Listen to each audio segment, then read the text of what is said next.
जय हिंद, वंदे मातरम, गुरुजी, Ramesh academy platform पर।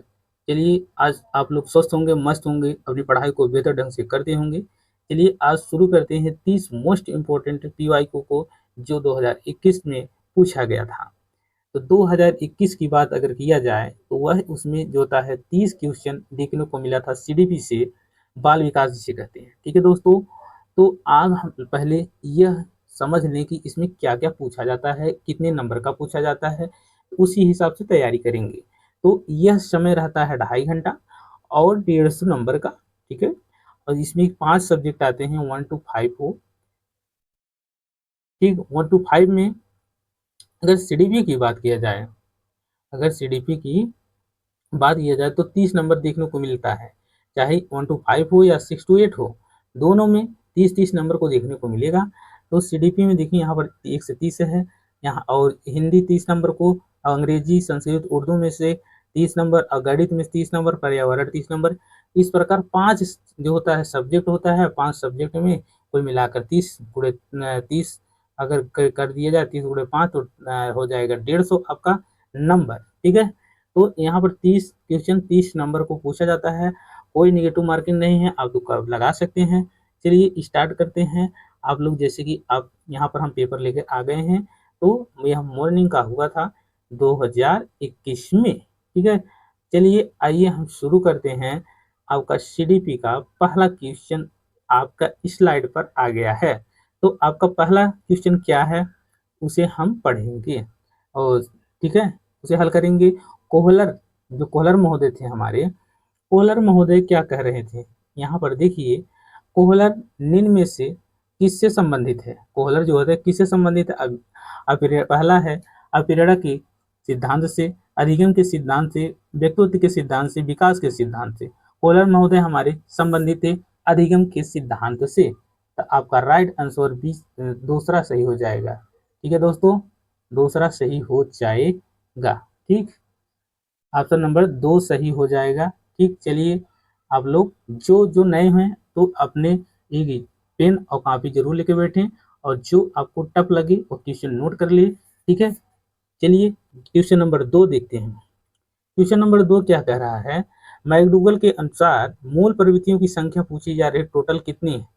पहला दिया है 15, दूसरा 10, तीसरा 12 और चौथा 14। तो आपका मैकडूगल महोदय हमारे जो थे वह कितने दिए थे? तो वह दिए थे आपका मैकडूगल महोदय 14 मूल प्रवृत्तियां दिए थे। तो ऑप्शन कौन सही हो जाएगा? डी।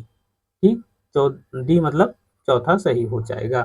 चलिए क्वेश्चन नंबर आ जाते हैं तीसरे पर। क्वेश्चन नंबर तीसरा क्या कह रहा है? मानसिक उद्वेलन प्रतिमान का प्रयोग निम्न में से किसके परीक्षण हेतु किया जाता है? तो समझ, पहला समझ, दूसरा समस्या समाधान, तीसरा सृजनात्मकता, चौथा अनुप्रयोग। तो आपका राइट आंसर होने वाला है यहाँ पर कौन सही होगा? दूसरा समस्या समाधान, प्रॉब्लम सॉल्विंग कहते हैं। क्या होगा? प्रॉब्लम सॉल्विंग कहते हैं होगा। चलिए 3 हो गया, चौथे पर आते हैं। चौथा क्या है? आ जाते हैं अपनी स्लाइड पर। चौथा क्वेश्चन कहते हैं, चौथा है कि निम्न में से किसके प्रयोग में कुत्ता एक विषयी था? तो स्किनर था, कोहलर था, थार्नडाइक थे, पावलाव जी थे। तो यह आपका राइट आंसर हो जाएगा, पावलाव थे। ठीक है, चलिए क्वेश्चन नंबर आ जाते हैं 5 पर। क्वेश्चन नंबर 5 क्या कह रहा है? मौलिक मौलिक नम्यता तथा प्रवाह निम्न में से किसके घटक हैं? बुद्धि के, अप्रेरणा के, व्यक्तित्व के, सृजनात्मकता का। आपका राइट आंसर हो जाएगा, आपका राइट आंसर चौथा सृजनात्मकता, क्रिएटिविटी। क्या है? क्रिएटिविटी है। चलिए क्वेश्चन नंबर आ जाते हैं 6 आपके स्लाइड पर। क्वेश्चन नंबर 6 क्या कह रहा है? यूथसा कहते हैं, यूथसा क्या है? यूथसा पूछ रहे हैं क्या है? मूल प्रवृत्ति है, चिंतन है, कल्पना है, संवेग है। तो यह कहते हैं यूथसा क्या है? आपका एक कहते हैं मूल प्रवृत्ति है। ऑप्शन नंबर ए सही हो जाए, मतलब पहला सही हो जाएगा। चलिए क्वेश्चन नंबर आ जाते हैं 7। क्वेश्चन नंबर 7 क्या कह रहा है? बालकों के सामाजिक विकास को प्रभावित करने वाला तत्व कौन सा है? आर्थिक तत्व है, वंशानुगत तत्व है, शारीरिक तत्व है, सामाजिक परिवेश जन्य तत्व है। तो यह सामाजिक परिवेश जन्य तत्व है। आपका राइट आंसर हो जाएगा कहते हैं 4। चलिए क्वेश्चन नंबर आ जाते हैं 8। क्वेश्चन नंबर 8 क्या कह रहा है? क्वेश्चन नंबर 8, शारीरिक विकास का एक प्रमुख नियम निम्न में से कौन सा है? मानसिक विकास से भिन्नता का नियम। दूसरा क्या है? दूसरा कहते कल्पना और संवेग विकास से संबंधित संबंध का नियम। तीसरा दूरगामी का विकास। चौथा अनियमित विकास का नियम। तो आपका राइट आंसर हो जाएगा तीसरा, द्रुतगामी विकास का नियम। क्वेश्चन नंबर आ जाते हैं 9। क्वेश्चन नंबर 9 क्या कह रहा है? निम्न में से कौन सा विकास का सिद्धांत नहीं है? कहते हैं कौन सा नहीं है, निगेटिव पूछ रहा है।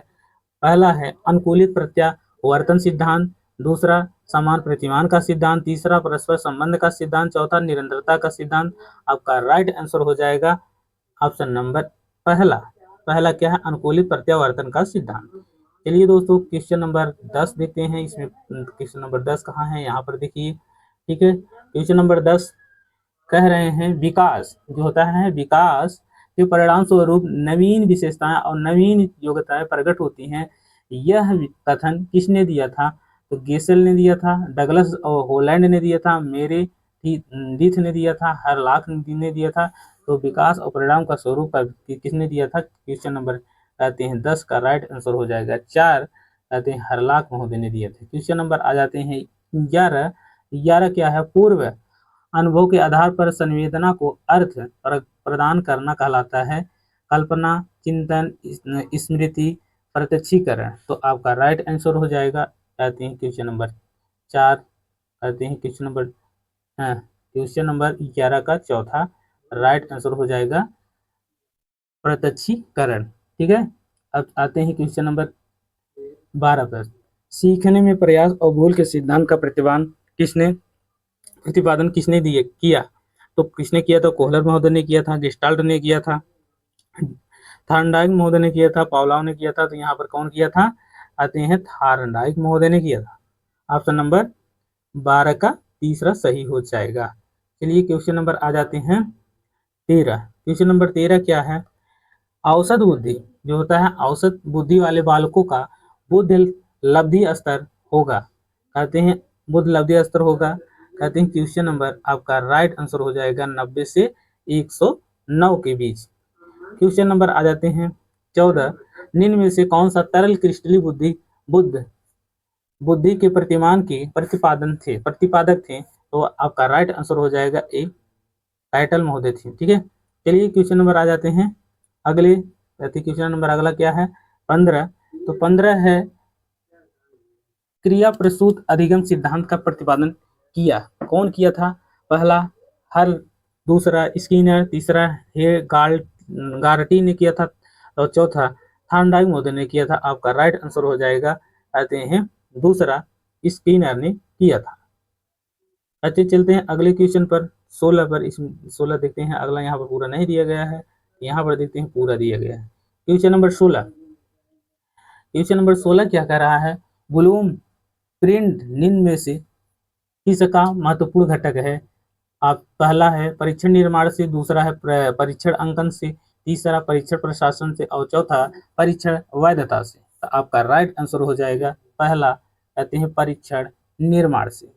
अब आ जाते हैं क्वेश्चन नंबर 17 पर। विकास की पूर्व संक्रियात्मक अवस्था निम्न में से किसने दिया था? तो ब्रूनर ने दिया था, स्किनर ने दिया था, कोहलर ने दिया था, पियाजे ने दिया था। आपका राइट आंसर हो जाएगा पियाजे महोदय ने दिया था। 17 का 4 सही हो जाएगा। चलिए क्वेश्चन नंबर आ जाते हैं 18। क्वेश्चन नंबर 18 क्या कह रहा है? MPPI परीक्षण का प्रयोग निम्न में से किसके मापन में किया जाता है? व्यक्तित्व के मापन में किया जाता है, सृजनात्मकता के मापन में किया जाता है, संप्राप्ति के मापन में किया जाता है कि बुद्धि में? तो यह क्वेश्चन जो होता सही नहीं है, इसमें स्टार लगा हुआ था, इसलिए इसमें सभी को कॉमन नंबर मिला गया था। ठीक है, चलिए दोस्तों अगला क्वेश्चन देखते हैं। Question number 19। क्वेश्चन नंबर 19 आ जाते हैं। क्वेश्चन नंबर 19 क्या है? अधिगम हेतु निम्न में से क्या सर्वाधिक आवश्यक है? ऑप्शन नंबर ए अप्रेरणा, option number B option number दूसरा निर्देशन, आते हैं ऑप्शन नंबर 3 परिपक्वता, ऑप्शन नंबर 4 रुचि। आपका राइट आंसर हो जाएगा पहला। आप पहला क्या है? अप्रेरणा। क्वेश्चन नंबर आ जाते हैं 20। सरसों काल का समय होता है 12 वर्ष से 18 वर्ष तक, 15 वर्ष तक, जन्म से 6 वर्ष तक, जन्म से 2 वर्ष तक। यहाँ पर जन्म से 2 वर्ष तक क्या है, सरसों काल का समय होता है। क्वेश्चन नंबर आ जाते हैं 21 पर। कोहलर अपने प्रयोग से यह सिद्ध करना चाहते थे कि अधिगम लर्निंग क्या है, तो समग्र परिस्थिति का प्रत्यक्षीकरण है, मानव का अधिगम प्रयोजन पूर्ण है, जानवरों में मनुष्यों से श्रेष्ठ है, एक स्वतंत्र क्रिया है। तो कोहलर अपने प्रयोग से यह सिद्ध करना चाहते हैं कि अधिगम जो लर्निंग होती है समग्र परिस्थिति का प्रत्यक्षीकरण है। तो यहाँ पर आ जाएगा ऑप्शन नंबर पहला ही सही है। चलिए अब देखते हैं क्वेश्चन नंबर 22। इसमें पूरा नहीं दिया गया है, तो अगले कहते हैं अगली स्लाइड पर देखते हैं पूरा दिया है। तो 22 में देखते हैं क्या है। क्वेश्चन नंबर 22, किसने पाठ योजना को पंचपदी प्रणाली प्रतिपादित किया। कहते हैं पंचपदी प्रणाली जो होता है आप लोग सभी जानते हैं, तो कौन दिया था, तो पहला है जॉन डीवी ने दिया था, दूसरा ब्लूम ने दिया था, तीसरा किलपैट्रिक ने दिया था, चौथा हर्बर्ट महोदय ने दिया था। तो किसने दिया था, हर्बर्ट महोदय ने दिया था। आइए क्वेश्चन नंबर आते हैं अगले पर। क्वेश्चन नंबर 23, निम्नलिखित में ग्रंथियों के आधार पर व्यक्तित्व के विभिन्न प्रकारों की चर्चा किसने की। क्रिस्मर ने की थी, स्पेंजर ने किया था, कैनन ने किया था, जुंग ने किया था। किसने किया था, तो यहाँ पर किया था कैनन महोदय ने किया था। चलिए क्वेश्चन नंबर आ जाते हैं 24। क्वेश्चन नंबर 24 क्या है, सृजनात्मकता मौलिक परिणामों को अभिव्यक्त करने की मानसिक प्रक्रिया है। यह कथन है कोल एंड ब्रूस का है, कोरो एंड क्रो का है, डिहान का है, ड्रेव हल का है। तो यह किसका है, तो क्रो एंड क्रो ने दिया था। किसने दिया था, क्रो एंड क्रो ने दिया था, इसलिए ऑप्शन नंबर दूसरा सही हो जाएगा। चलिए क्वेश्चन नंबर 25 पर आ जाते हैं। क्वेश्चन नंबर 25 क्या कह रहा है, क्वेश्चन नंबर 25 का बीएफ स्किनर के अनुसार बच्चों में भाषा का विकास होता है, जो होता है लैंग्वेज का विकास कैसे होता है। बीएफ स्किनर कहते हैं जन्म जात क्षमताओं के फलस्वरूप, दूसरा व्याकरण में प्रत्यक्षीकरण के फलस्वरूप, तीसरा अनुकरण और प्रबलन के फलस्वरूप, चौथा परिपक्वता के फलस्वरूप। तो आपका राइट आंसर हो जाएगा कहते हैं अनुकरण एवं प्रबलन के फलस्वरूप होता है। अब आते हैं क्वेश्चन नंबर आते हैं 26, मूल प्रवृत्तियों को 14 प्रकार से ने वर्गीकृत किया है। ड्रेवर ने, वुडवर्थ ने, थॉर्नडाइक महोदय ने, मैकडूगल ने। आपका राइट आंसर किसने है, मैकडूगल महोदय ने किया था। चलिए क्वेश्चन नंबर आ जाते हैं 27, किसी दूसरी वस्तु की अपेक्षा एक वस्तु पर चेतना का केंद्रीकरण अवधान है, यह कथन किसने दिया था। यह स्टेटमेंट कौन दिया था, कहते हैं डम्ब्यूल का है, मैकडूगल का है, मन का है कि रास का है। तो आपका राइट आंसर हो जाएगा कहते हैं डम्ब्यूल का है, पहला ही सही है।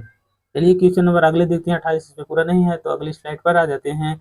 अगला स्लाइड आपके सामने आया। पहला कहते हैं क्या है 28 का, निम्नलिखित में से किसका नाम सूजन नन शास्त्र के पिता से जुड़ा हुआ है। तो पहला है क्रो एंड क्रो का, दूसरा वुडवर्थ का, तीसरा रास का, चौथा गाल्टन का। तो आपका राइट आंसर हो जाएगा गाल्टन महोदय, ठीक है।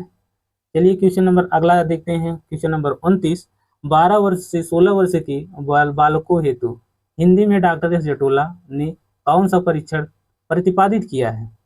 पहला अशाब्दिक बुद्धि परीक्षण का, चित्रांकन परीक्षण का, आर्मी अल्फा टेस्ट का, और चौथा साधारण मानसिक योग्यता परीक्षण का। तो आपका राइट आंसर हो जाएगा साधारण मानसिक योग्यता परीक्षण का।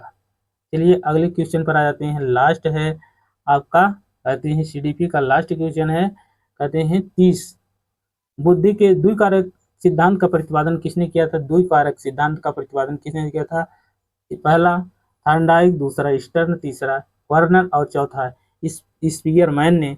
तो आपका राइट आंसर कौन सा हो जाएगा, आपका राइट आंसर हो जाएगा स्पीयरमैन ने द्विबुद्धिकारक का सिद्धांत का प्रतिपादन किया था। चलिए आप लोग बताइए कि 30 में कितने क्वेश्चन आप सही कर पाए, हमें आते हैं कमेंट में लिख कर बताइए कि आप 30 में कितने सही कर पा रहे हैं, कितने क्वेश्चन और कितने नहीं। और फिर मिलते हैं नेक्स्ट वीडियो में, तब तक के लिए अगला पार्ट आएगा, ठीक है। अभी हम आपको सीडीपी लेके आए थे, ठीक है। सीडीपी अब हम लेके आएंगे अगले 30 क्वेश्चन को, मोस्ट इम्पॉर्टेंट जो आते हैं 2021 में पूछा गया है। अगर आप लोग नए हो तो चैनल को सब्सक्राइब करके बेल आइकन को प्रेस कर लीजिए, जैसे ही हम कोई नई वीडियो प्रोवाइड करें तो आप तक नोटिफिकेशन पहुंचे। तब तक के लिए जय हिंद, जय भारत, वंदे मातरम।